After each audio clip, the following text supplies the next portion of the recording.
अस्सलाम वालेकुम स्टूडेंट्स। आज हम अपनी फ़िज़िक्स का पहला लेक्चर स्टार्ट करने लगे हैं, यूनिट नंबर 10। क्योंकि 9th क्लास में आप लोगों ने 9 तक यूनिट पढ़ लिए थे। अब 10th में आपका फर्स्ट वाला जो यूनिट है वो यूनिट नंबर 10 है, simple harmonic motion and waves. अब simple harmonic motion and waves क्या है, सबसे पहले ये देखते हैं। सिंपल हार्मोनिक मोशन, सिंपल का मतलब आप सब जानते हैं सादा, मोशन का मतलब भी हरकत। नहीं पता तो हमें हार्मोनिक का मतलब नहीं पता। हार्मोनिक जो है वो एक स्पेशल काइंड है वाइब्रेशन की या ऑसिलेशन की। वाइब्रेशन का ही दूसरा नाम क्या है? ऑसिलेशन। हार्मोनिक क्या है? एक स्पेशल काइंड की वाइब्रेशन है या ऑसिलेशन है। क्योंकि हमने पढ़ा था कि हर चीज़ वाइब्रेट कर रही होती है, लेकिन वो एक स्पेशल टाइप की वाइब्रेशन जो होती है उसे क्या कहा जाता है? हार्मोनिक। फॉर एग्ज़ाम्पल ये देखें, आप लोग कभी किसी पार्क वगैरह में गए हों, उधर एक झूला होता है फ्री फॉल। उसके अंदर क्या होता है? यू शेप का या वी शेप का एक स्टैंड होता है जिसके ऊपर एक गाड़ी या सीट टाइप कोई भी चीज़ होती है। वो क्या करते हैं? इसे फोर्स देते हैं। फोर्स के साथ ये गाड़ी जो होती है ये उस स्टैंड के ऊपर मूवमेंट स्टार्ट कर देती है, ऑपोजिट टू द अर्थ, ज़मीन से दूर मूवमेंट स्टार्ट कर देती है। अब जब वो मूवमेंट स्टार्ट करती है तो स्टैंड के ऊपर जाके एक पॉइंट ऐसा आता है जहाँ पे उसकी वो रुक जाती है, चंद एक सेकंड के लिए वो स्टॉप होती है। उसके बाद वो उसने क्या करना होता है? वापस बैक आती है। वापस बैक, जिस पोजीशन से उसने स्टार्ट किया होता है उसी पोजीशन पे वो बैक वापस आती है। उसे क्या कहते हैं? Mean position. यानी कि ये जो इसकी पोजीशन है ये क्या है? Mean position. Mean position. अब जब फोर्स लगती है तो वो क्या करती है? डिस्टेंस कवर करती है, ठीक है।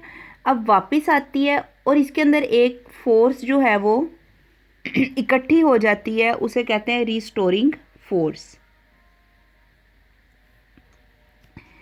इसमें जो फोर्स इकट्ठी हो जाती है वो रिस्टोरिंग फोर्स होती है, और रिस्टोरिंग फोर्स ही है जो इसे वापस आने में मदद देती है, ठीक है। रिस्टोरिंग फोर्स की वजह से ये अपनी मीन पोजीशन की तरफ वापस आती है। चूँकि यहाँ पे फोर्स कम्प्लीटली तौर पे ख़त्म नहीं होती, रिस्टोरिंग फोर्स इसमें मौजूद होती है, इसलिए ये यहाँ रुक नहीं पाती, ये दूसरी साइड पे चली जाती है। वहाँ पे भी चंद एक सेकंड के लिए रुकती है, फिर दोबारा अपनी मीन पोजीशन के इर्द गिर्द, यानी कि ये मीन पोजीशन के इर्द गिर्द ही आगे पीछे हरकत करती रहती है। तब तक करती है जब तक इसके अंदर जो हमने इसे फोर्स प्रोवाइड की है वो मुकम्मल तौर पे ख़त्म ना हो जाए।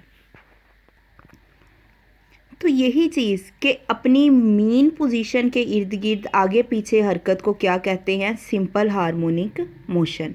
वाइब्रेशन तो ये है, लेकिन इसके अंदर ये बाकी से डिफरेंट किस तरह से है कि इसके अंदर मीन पोजीशन वाला फैक्टर आ गया है। अब अगर कोई पूछे सिंपल हार्मोनिक मोशन क्या है, तो आपने कहना है कि एक बॉडी जो अपनी मीन पोजीशन के इर्द गिर्द आगे पीछे हरकत करे वो क्या कहलाती है? Simple harmonic motion. सबसे पहले हम इसकी डेफिनेशन देख लेते हैं।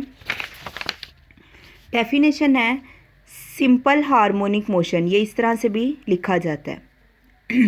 व्हाट इज़ SHM भी आ जाएगा, तो इसका मतलब भी यही है कि सिंपल हार्मोनिक मोशन।